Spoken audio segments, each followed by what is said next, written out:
Welcome to Girls Gone Hallmark, a Hallmark and Hallmark adjacent review podcast. I'm Megan, and I'm a longtime Hallmark fan. I'm Wendy. I'm a former Hallmark hater. On today's episode, we are discussing The Count of Monte Cristo, episode 7, which originally aired on PBS on Sunday, May 3rd, and is currently available to stream on pbs.org and the PBS app. Before we jump into this review, I have an email from Mary with a recommendation.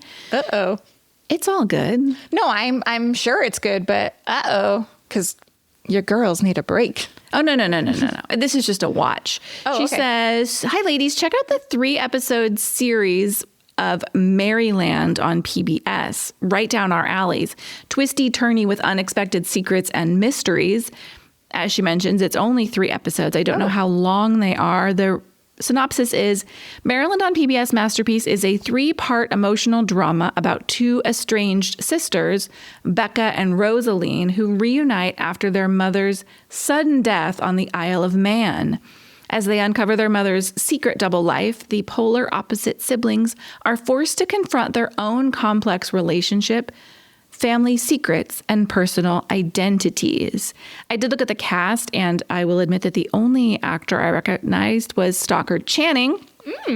But I am kind of interested in this show, so thank you for that recommendation, Mary.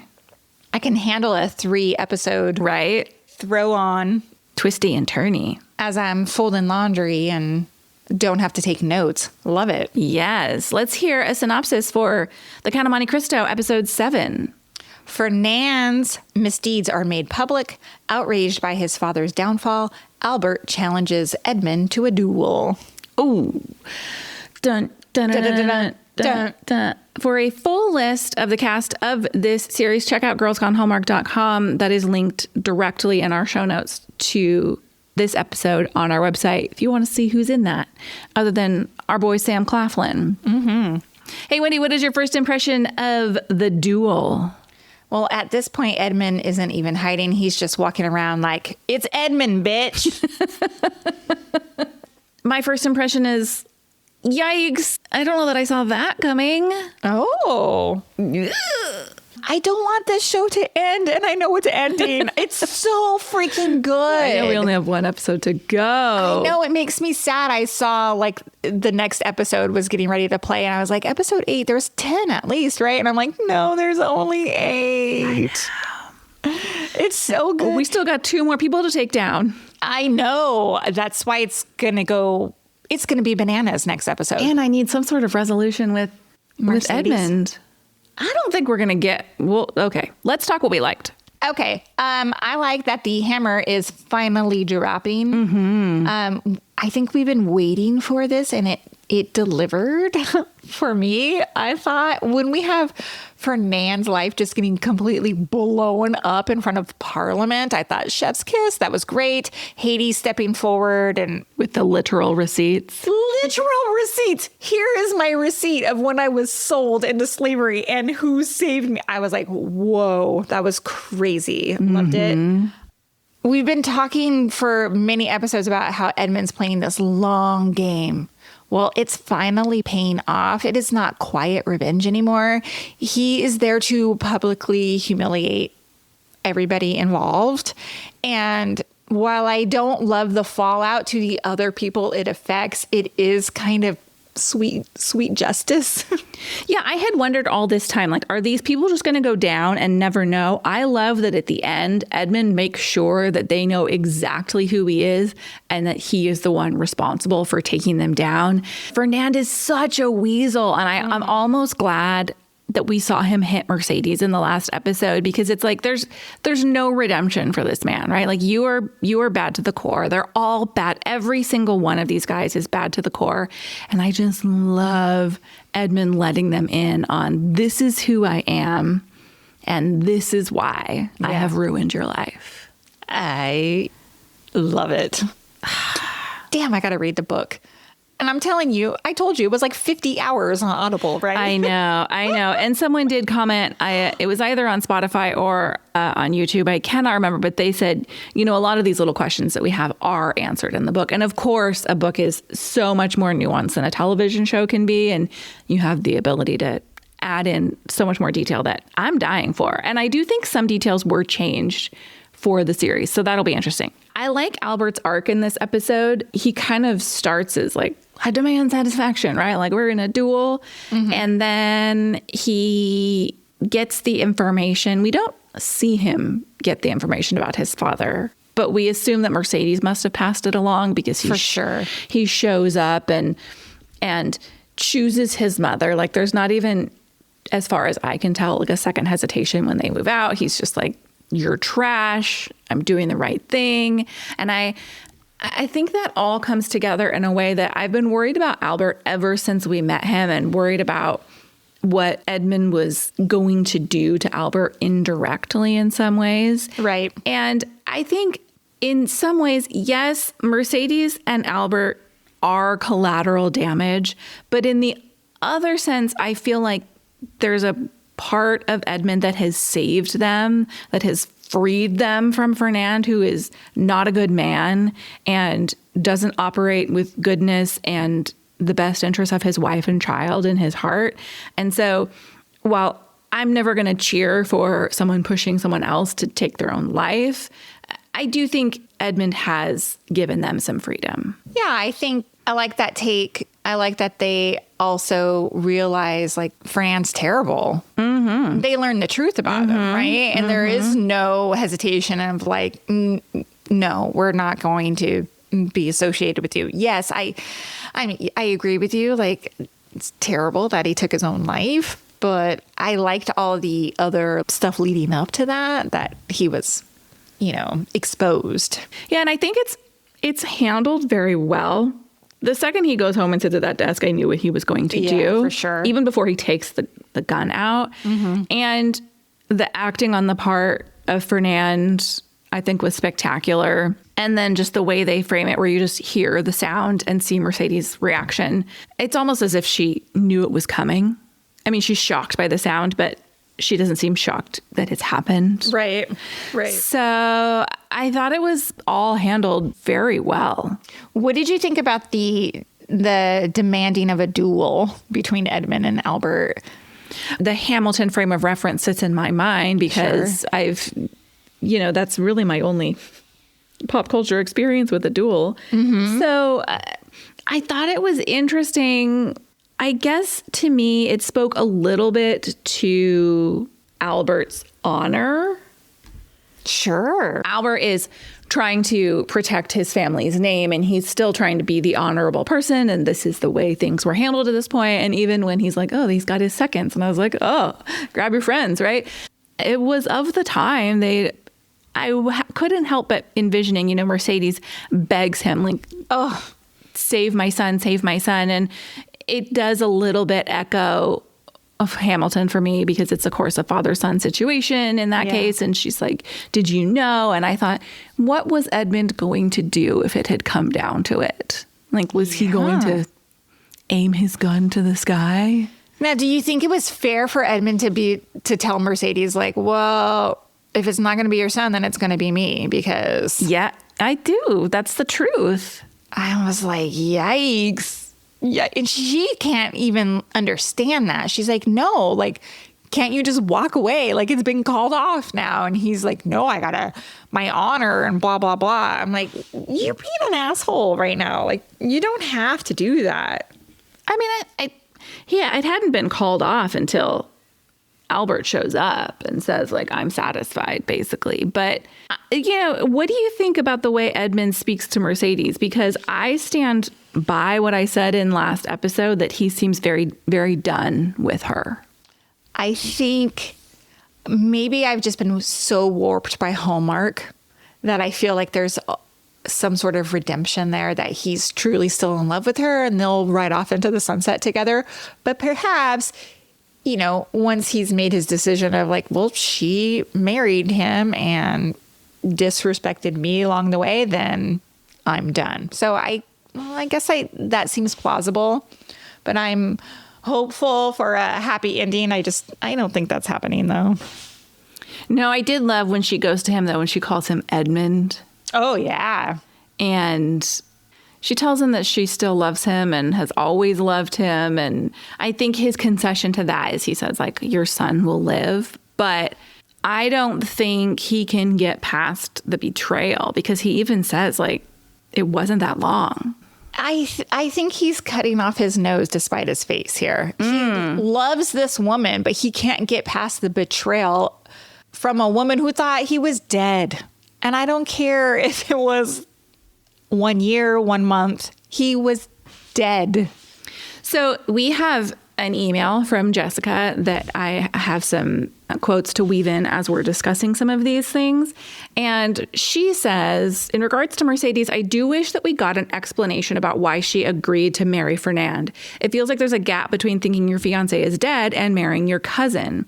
Did her family always want her to marry Fernand? Did he get rich in that year and they need the money? I'm sure the book covers this, but it feels like something the show could have done in the conversation between her and Edmond in a line, and it would help her feel like a more full character.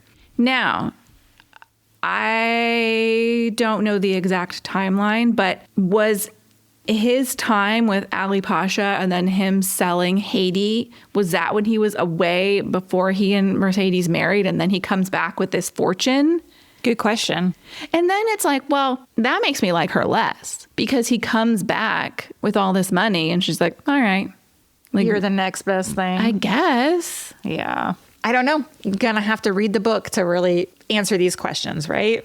How did you feel about Caderousse's exit? If I can echo Jessica, she also says she's so relieved that he's going to New York and not being killed. I was so worried for him. And I feel the same way. I feel like this is the best alternative for him. I don't think he was ever going to be brought into the Count's inner circle. And he does say he helped him restore his faith in mankind. And I feel like, look, I'm giving you safe passage, like go live your life. You're done. You've served your debt to me. I don't know. What do you think? No, I was happy that that's the way that concluded. Mm-hmm.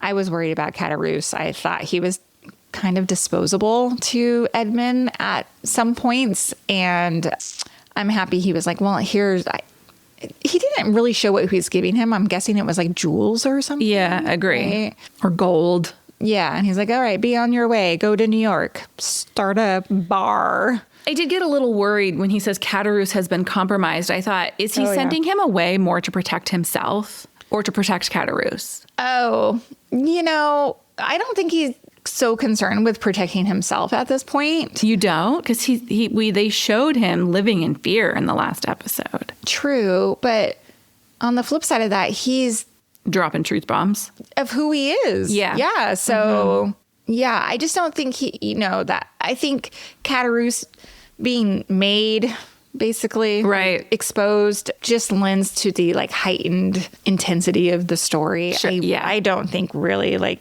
Edmond's that concerned. I think he was more concerned about, Caderousse being killed, perhaps by... maybe that's a tiny bit of goodness in him. Yeah, maybe. Did you like the storyline with Villafort's baby, who's now a young man? Kind of. Well, I think it's just giving us nuggets of like, okay, this is going to fall into...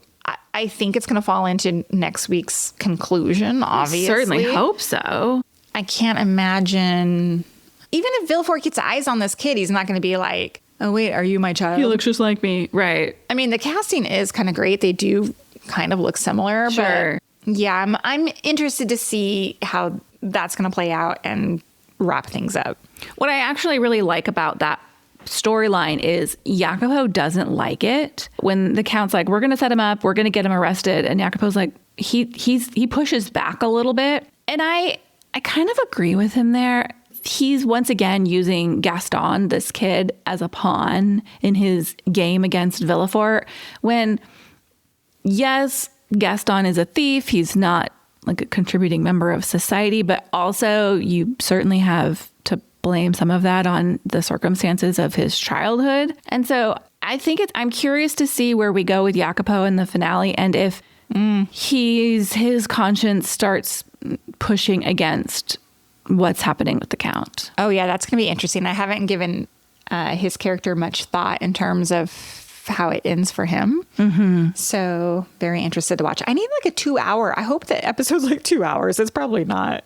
No, yeah, probably it's the same. I also did like when Caderousse is talking to Gaston, he's like, the Count doesn't give second chances. And I was like, yeah, no one knows that better than Caderousse, who's been paying for his crime for years now. Exactly. All right. Is that all your likes? Yeah, let's take a quick break and we will come right back to talk wishes.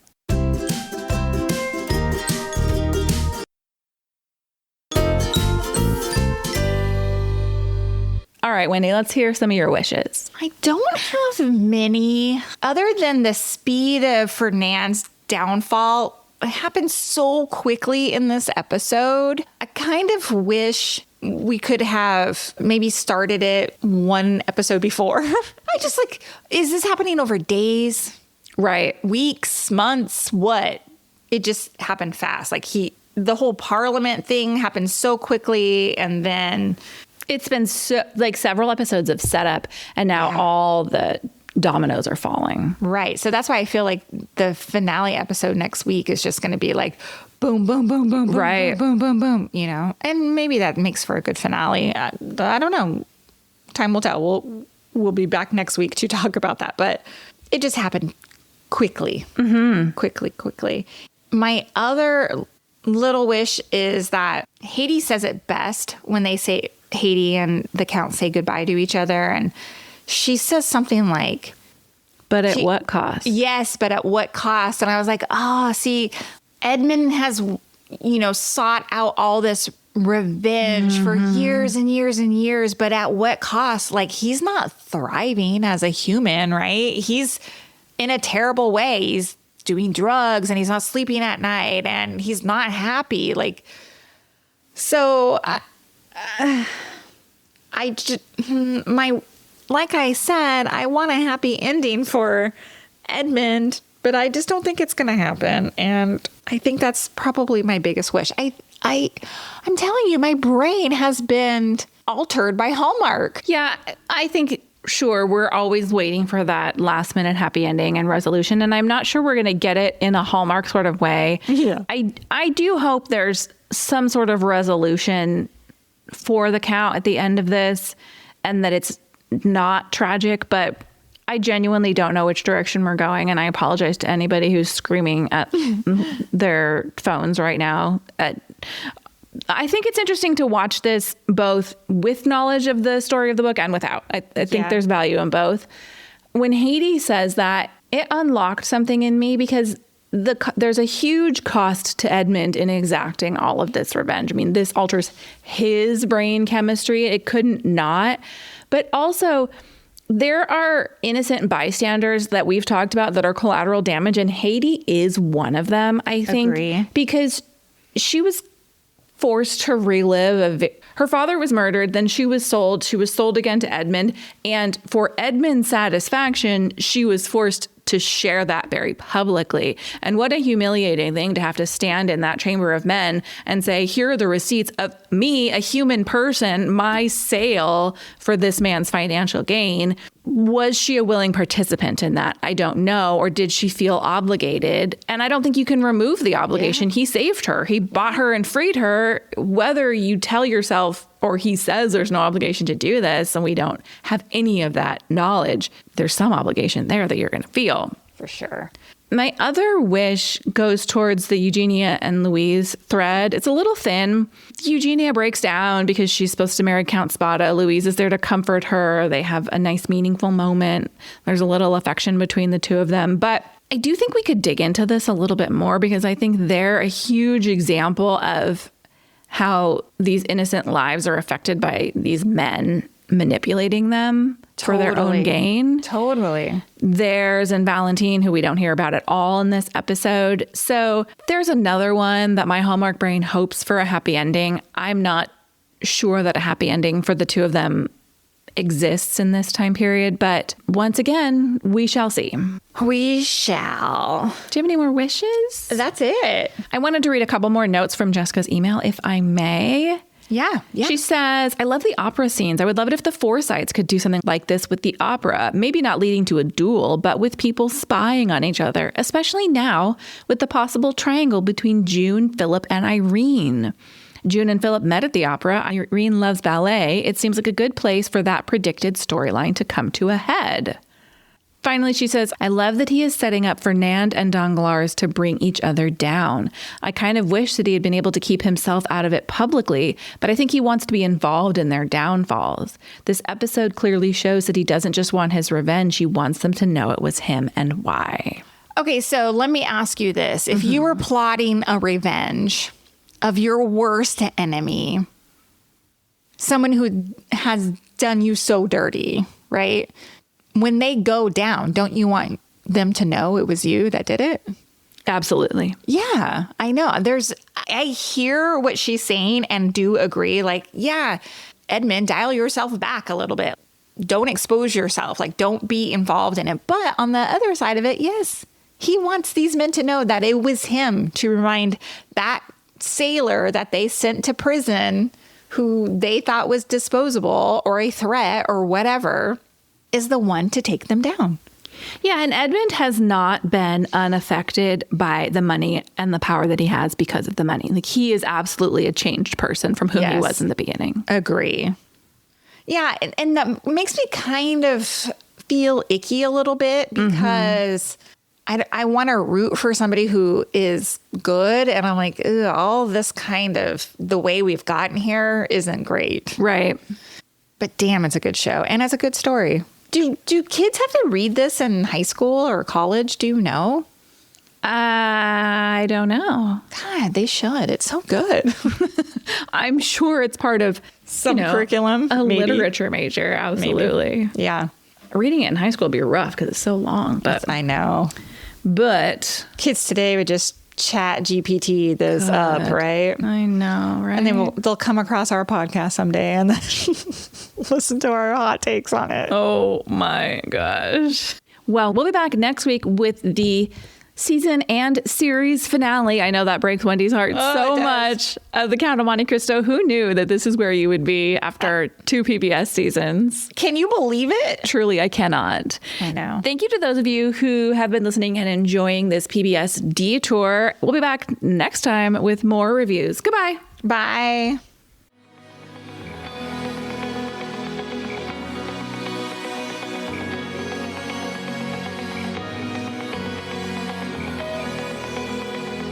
All right, friends, before we go, just a quick heads up. You're about to hear some ads. These little gems help us keep the show running and the Hallmark love flowing. So do with that info what you will. Grab a snack, hit the skip button, or maybe, just maybe, listen in and discover your new favorite product. Bye.